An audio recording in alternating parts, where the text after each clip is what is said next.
Welcome to another Marriage Matters Monday tip. Listen, I was just reading Proverbs 31. It's a pretty well-known passage speaking about a woman who's kind of like the total package, right? She's super mom, super wife, and all of these things. Couple of things I want to point out. One, it's like her husband had a place of honor at the city gates, in part because of her, right? That seems to be the case. And then later on in that same Proverbs, it talks about how the husband would heap praise on her, would tell her, like, among all the women out here, it's like you outdo them all, you excel above them all, right? It's just giving that affirmation in that praise.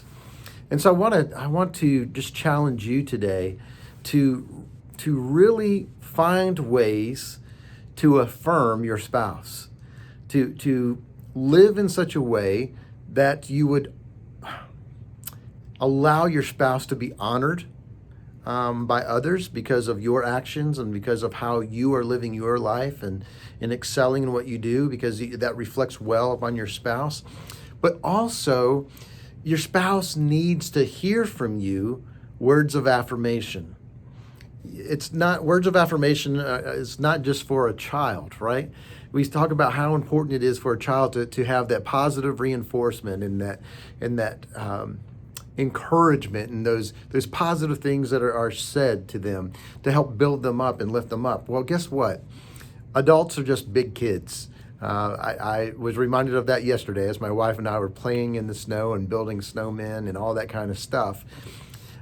But the thing is, the longer you're together, the more that you are, the years just kind of tick by, the easier it is to forget that. And so I want you today and throughout this week, find ways that you can kind of heap praise on your spouse, that you can say positive things to your spouse and about your spouse to others. But your spouse needs to hear those things. Even if they play it off, even if they say, no big deal or whatever, find ways to affirm your spouse and watch what happens.